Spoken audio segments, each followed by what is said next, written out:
Ole tuntum video chu England ram Kulhpui Bamburgh kan tlo ka fanu nen picha kan zai lem ka lo share ang che wa atop thlangin in lo en don nia he hi chu sei deuh hleka Bamburgh kan tia he hi nimina kan kalna ai khan na lian zok do na bahan mu nom le don pek em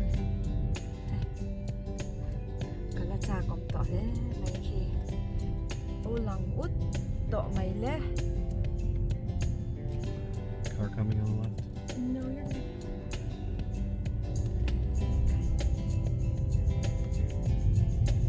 Bamburgh Castle hi mizoten kan siat angin kul kan timaya he hi England mar thaklam panga omania Northumberland na omania kum sangkhat zalivel kalta din to ania aro pui ema achung fana han mu kan chak to hle ni he kul hi achanchin na tammaya ke ni chuan soidonila kan soifia thiam lowanga ashedu ten in endu chuan internet a khanin Bamburgh Castle ti khanen top mai ula kan fanu Daphne shrine helai hun hitlo turin kan local wangwanga tin chanchu amain karon share to chewa tuna karon share du hi chu hei kan nufa am helai Bamburgh beacha kan han zai te karon share ve mai chewa lunglen thak katia Bamburgh ku chung lam nilovin a beach lam zo khi kalo share du chewa kan nu fain helai beach a hian kan kala kanom na kan ram USA kan beach nen chuan ai nang lo hle maya an beach a sei vonga a zau ema beach kal tur pon kal thak wanga dunes kan kal thak ngai he in muang hianin kan chuk charangaya kan pa phei chu aken na ta wangin akal ve theilo poi khop maya han kal ve se kan ti te lul nen a chaka tangin min lo ha ka kan nu fain kan kal du na ni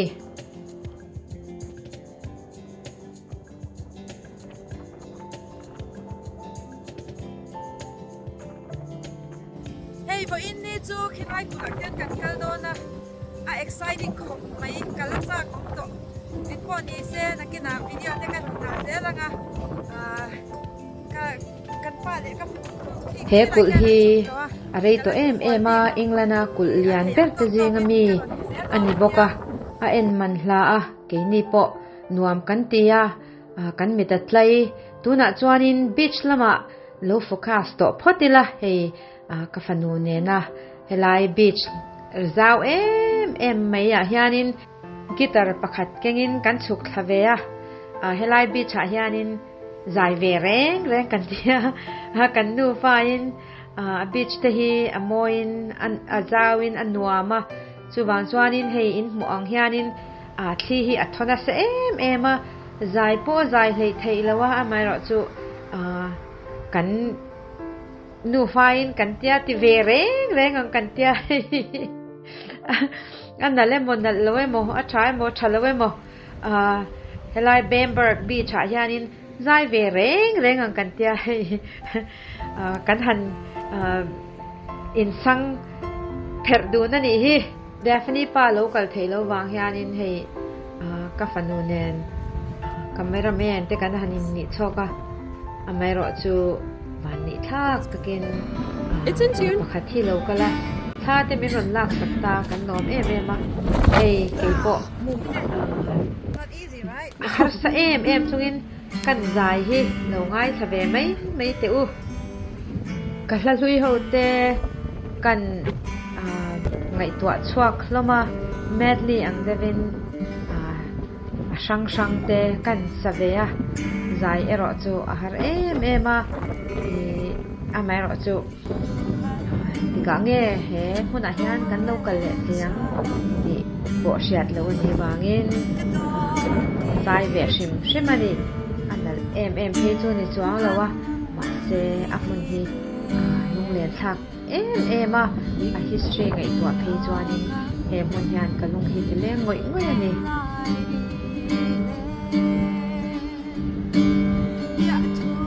achuai zo ta ti hi utuang te nam te in apo ania ama hian in lo bo ra san to a kalung hi te leng em a angai om em che da ni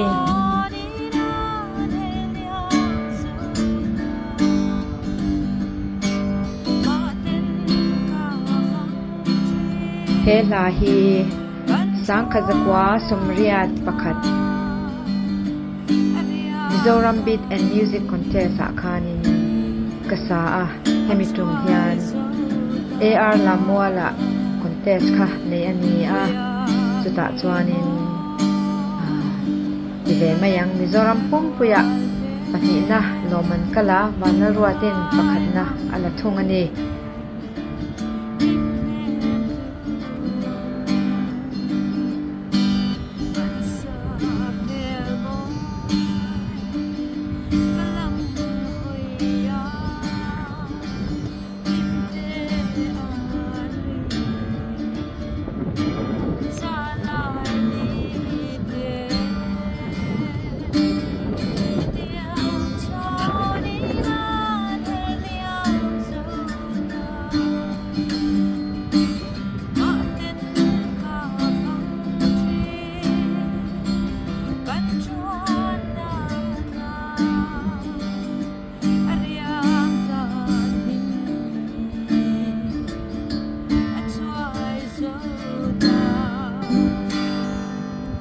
he in huang hian he kula hian lai pui tam taka oma indo na mun pui ani thina ni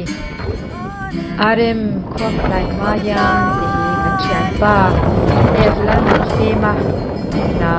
lar em thin ania ani pon min lo boral san tadai a wang mai na ngai om thina he la te hi kan ina an lo lenin kan roi thina alung len thak em a Memorial Concert 2004 kan local khan he na he karon salea mitam takin in lo shethal le a alom om hi kati em a chu karon soidu bokani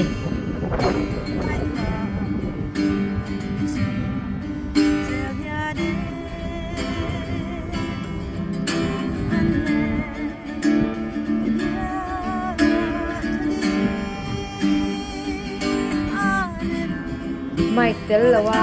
beach ki thabu bu ka hono gi dane na kan zai chu au lo em a he in han ngai kha mai kan huang hianin zai nal po har samya mani amero chu kan tum ru ve shima i ve shima kan hia kan han zai ve to pani hi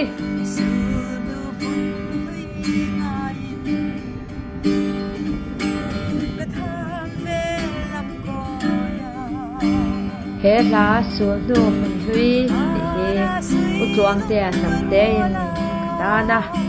apwa ani ti mayang ala hi min pe kania alung len thak ngoi ya All India Radio sang ka zakwa samriat khan kathun to a mitam takchuan Englishia karenga amera chu funte lo rei to a kan la te play ngai ni to lo wangi mitam takchuan in she to lo a soi du chu utuang te sam te hi lapwa chiam mi fing le sel tak kan chian pa fiam thu tho chiam em ania angai om ngoi ani ti hi ka han soi le du ani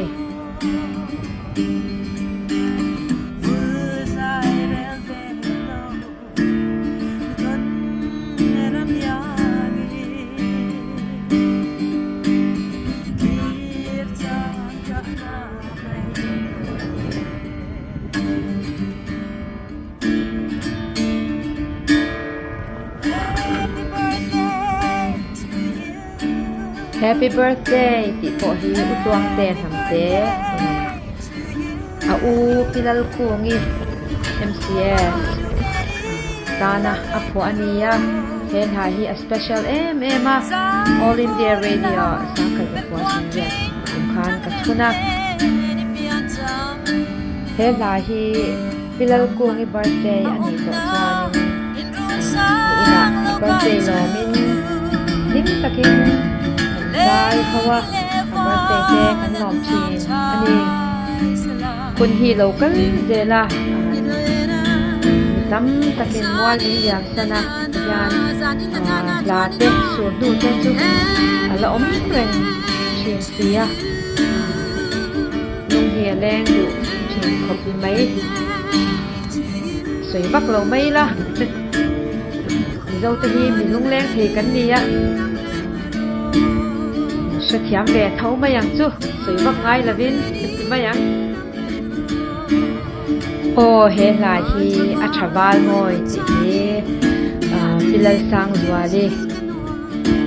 sai lâu phụ anh á he là hi min du sak em min pe à radio te kathuna kheseta te kathuna ahun lai chuanin kan save na sat le thina ni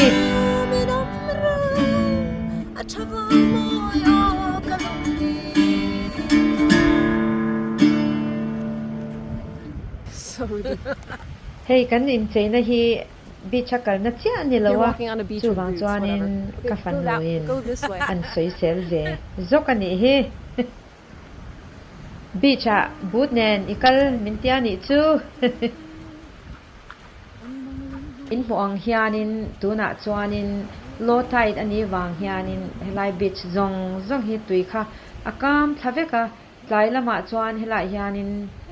tui aron chho veka nga helai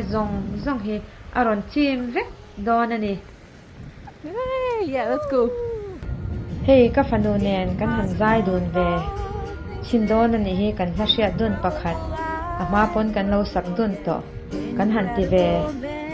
kan han salui dun sham ani hi a har khop mai zai chu khi thona sa boxi athu en nangai boxi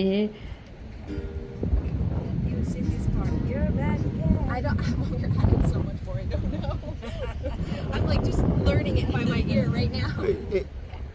It sounds great. Tears in my eyes, incredible pain in my heart, indescribable memories are passing in review. Impossible though things may get, improbable I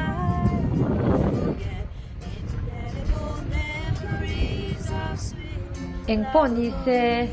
England rama Kulhpui berta jing ami kan hnunga om ut in Bamburgh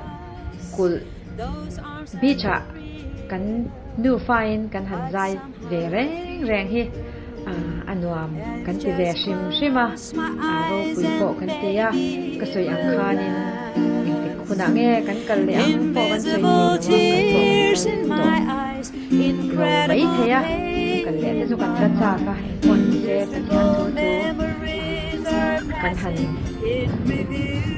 zai ve shimani hi kan nu fa kan tum ro boka kan ti lui shama het yang hian chuanin tu man holo gitar nen kulma bicha an zai chu karing lem lo ni